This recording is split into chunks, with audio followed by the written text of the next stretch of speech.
Hello and welcome to Youth in Politics. I'm Justin Schnedt, and today's guest is Democratic gubernatorial candidate Steve Rowe. Welcome to the show. Good to be here, Justin. Thank you. Now, there's a laundry list of candidates, both on the Democratic and Republican side. What in your previous experience has prepared you to take on the role of governor and sets yourself apart from the rest of the pack? Well, let me tell you a little about my experience. Justin, I went to West Point, the military academy. I served on active duty in the Army for about 6.5 years. And I was in the reserves for another, I think, 8 years after that. I have worked in the private sector in Maine for about 17 years. I have an MBA, a Master's in Business Administration, and I've worked in marketing and finance at Fairchild Semiconductor. I've worked at Unum in product development and the law. I went to law school here in Portland, Maine. I served as the Speaker of the House in Augusta. I was a state representative for 8 years. And I served for 8 years as the state's Attorney General. I have a solid background both in private business and in government. And I believe that the private business experience is important as it translates to government in many ways, one in terms of long-term planning, the other in terms of investing in those areas that hold the greatest promise for high return. So I believe I'm well prepared to be governor. I certainly recognize the challenge, but also I welcome the opportunity. How would you define the duties and responsibilities of the position of governor of the state of Maine? Well, the governor is the chief executive of the state, and the governor is the leader of Maine state government. And if you go back to the Constitution, I talked about private business versus a government. The objects of government are to promote justice, to protect the common welfare, to educate people. Those are the primary missions, and the governor is the chief executive of that branch. So the governor's job is to make sure that the government is carrying out its duties in an efficient and effective manner, and that's what I'll do as governor. How would you answer critics that say you're part of the status quo or career politicians in Augusta that got us in some of the financial mess or some of the messes that we're currently facing right now? Because you've been in office before, you've been in part of the government. How would you answer critics that say that? Well, I think it's easy. Those critics are the ones who don't have any experience, and they have to say something to make themselves look good. I'm never going to apologize for a single day that I spent serving this nation in the Army. I'm never going to apologize for a single day that I spent serving the state in the legislature or as the state's Attorney General. If you're looking for somebody who's going to apologize for their public service, you're looking at the wrong person. I'm very proud of every day I've served this state, and I want to be governor to continue to serve. We can do better. Unquestionably, we can do better.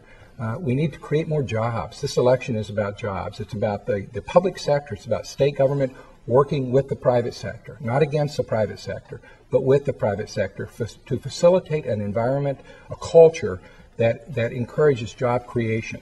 And we can do that. But listen, I'm never going to apologize for having served the public, and I'm very, very proud of my public service. Yeah, you mentioned the economy. Let's delve into that topic. It is the #1 issue in this election. How, as governor, would you specifically return the state to fiscal responsibility? Well, there are a number of things that we have to do. There's no silver bullet. And a lot of the people running for governor say, oh, we put out a sign that says open for business. We do need to be open for business, but there are some structural things we must do. #1, we have to focus on education. Right now, we know that over the next 10 years, we know that 80 or 90% of the new jobs that pay high wages are going to require some level of post-high school education. Yet when you look at our state right now, our 25-year and over population, only 35% of us have a degree beyond high school. We've got to do better. It's not just our young people, it's also our adults. We need to increase the educational level, the advanced skill level, for the jobs that are here and are going to be here. Education is key.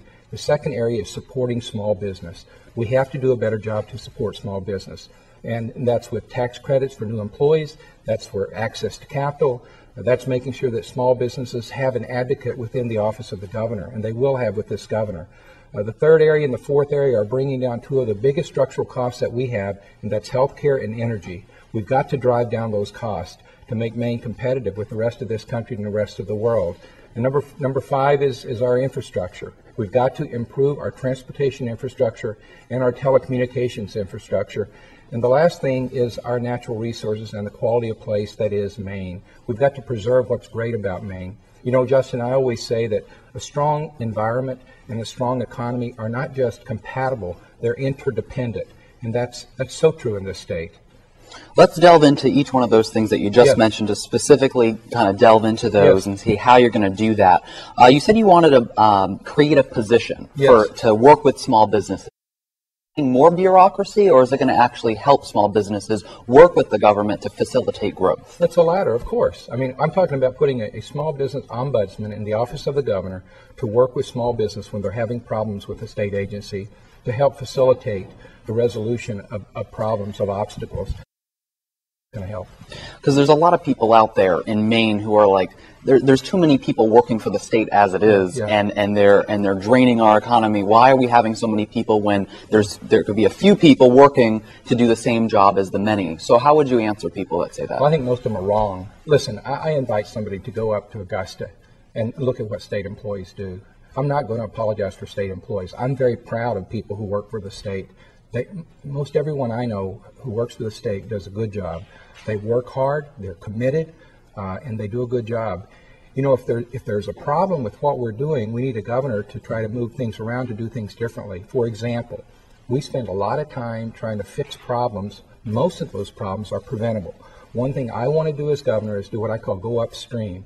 We have a lot of people that work, for example, in Department of Health and Human Services, in my old office, the Office of Attorney General, reacting to problems, trying to remediate. I want to go upstream and work with people to prevent the problems. Problems like abuse, substance abuse, mental health issues. A lot of these problems are preventable.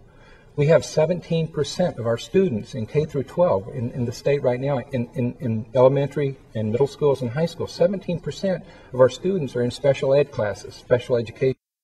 It costs $300 million a year in state money. We got to reduce that. The way we do that is go upstream, work with young families and young children.